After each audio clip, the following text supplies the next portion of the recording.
What is bow hunting and why should you start? So bow hunting is one of my favorite things to do. I prepare all year for the whitetail season between October and January, the end of January. But I also enjoy archery. I enjoy tuning bows, building arrows, shooting at the range, the adventure with my friends, all these different things. And so if you're watching this video, chances are you're either a bow hunter or you're thinking about bow hunting in some capacity. So I'm going to give you some reasons, 10 reasons why I think you should get into bow hunting.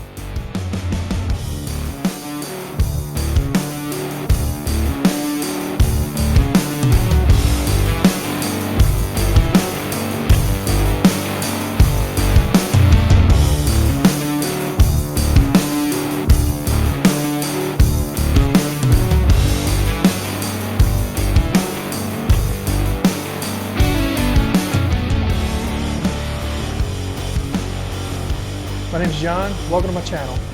This channel has hunting, fishing, cooking, camping, RV trips, gear reviews, DIY projects, and tips, and a myriad of other things. So if you're into any of that, like and subscribe, and I'll share content as I'm able. So bow hunting is an interesting sport.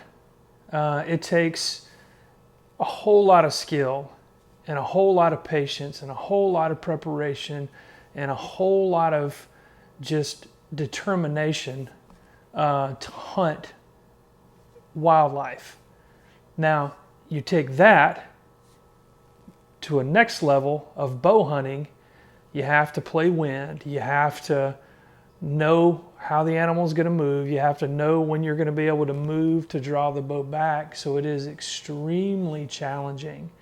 It's also one of the coolest things that I've ever had the opportunity to do, and I live to have the opportunity to do it as much as I can. So if you're getting into bow hunting, you don't have to have a $3,000 bow.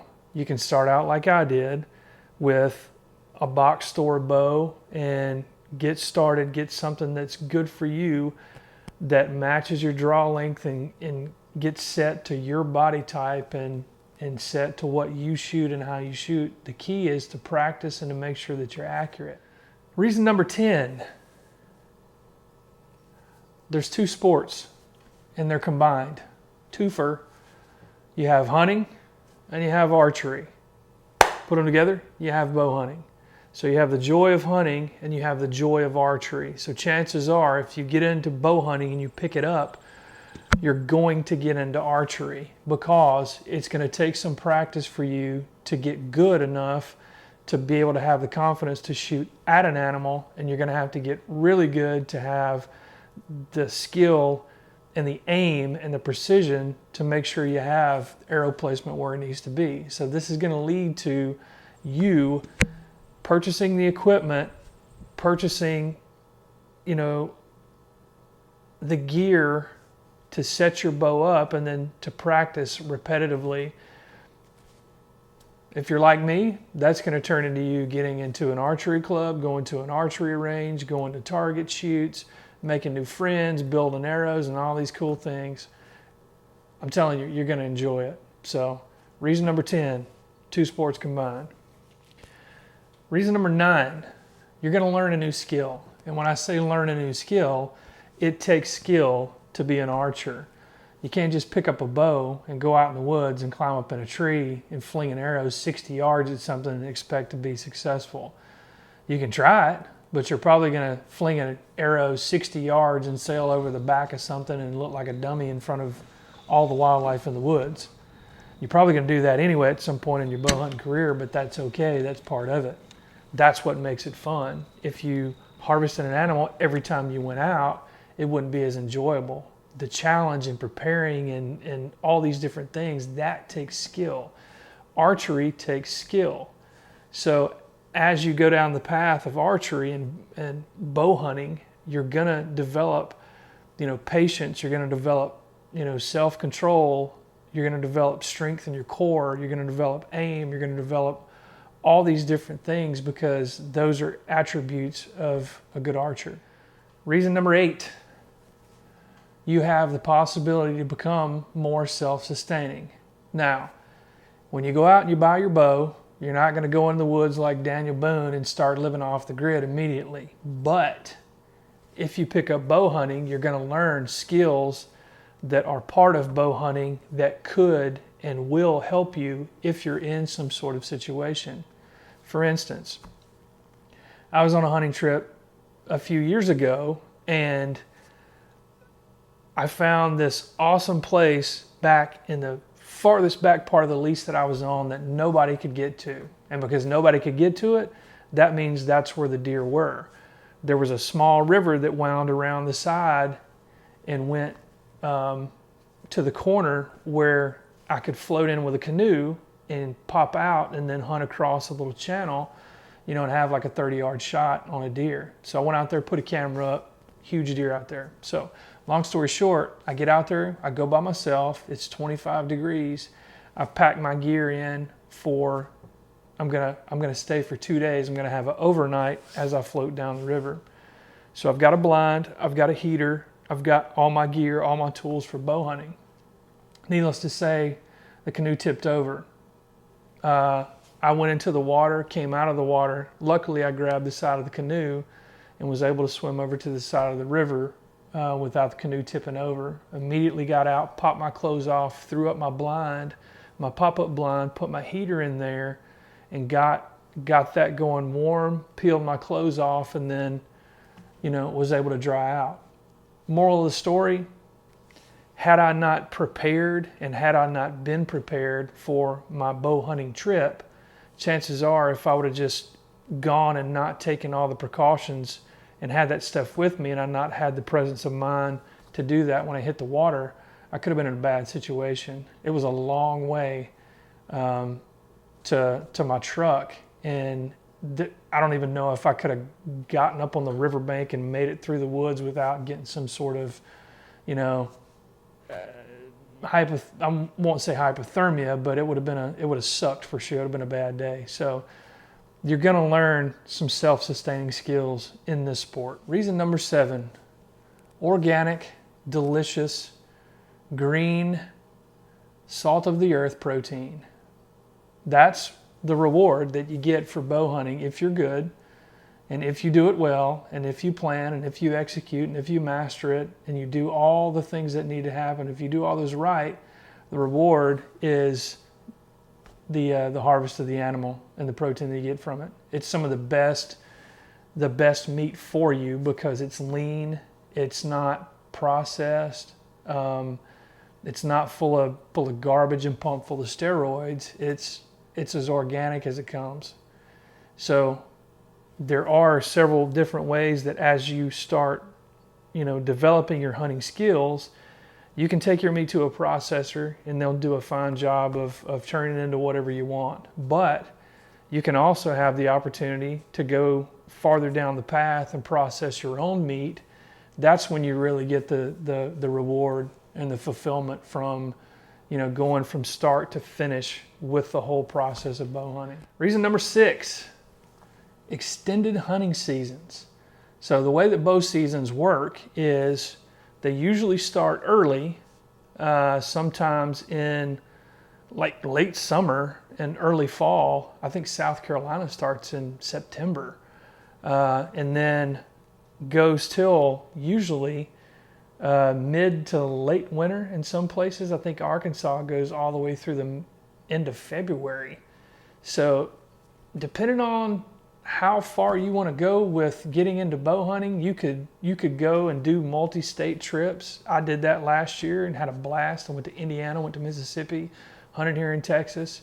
This year I'm going to try to hunt Arkansas. I'm going to hunt Texas again. I'm going to hunt Mississippi, and I'm going to try to hunt Indiana again. So if you look at all these different states and their hunting seasons, you could hunt in South Carolina and Kentucky in September.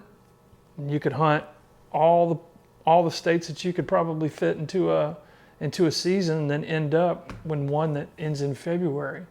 Rifle seasons in some states only go for a short amount of time. Like I think here in Texas it goes from mid-November to the 1st of January. So about a month and a half. Bow hunting, on the other hand, you go from early October to the end of January. So your success in bow hunting is probably going to be on the first part of the season because the wildlife is not spooked, and you as a bow hunter, you're not out with the orange army, as I like to call everybody who picks up a gun and puts on hunter's orange and goes out to the wood. When that happens, the wildlife sense it. They know that something's up. And so the numbers of hunters are down, and you as a bow hunter, if you do it well, if you get in, find your spot, play the wind, don't leave a bunch of scent, chances are you're gonna have an encounter. Reason number 5, you get to get closer to the game. You're not gonna sit out in a cushy, heated, carpeted, windows closed, hunting blind at 100 yards and draw back a compound bow and shoot a deer. Cam Haynes might. I don't think you are. I know I'm not. But I really like getting as close to the animals as I can. And when I mean close, like 15 yards close. I had a few shots this last year that were 15 yards, and it's a lot different if you're a hunter and you're looking down a scope of a rifle at an animal 150 yards away. That's still exhilarating. But if you're 15 yards away and you can hear the animal breathing, you can hear the footsteps, you can hear it eating foliage, and you can see it, but it can't see you, that's pretty cool. So, reason number 5, you'll get closer to the animals. Reason 4, you'll have some adventures. And when I say adventures, I mean adventures.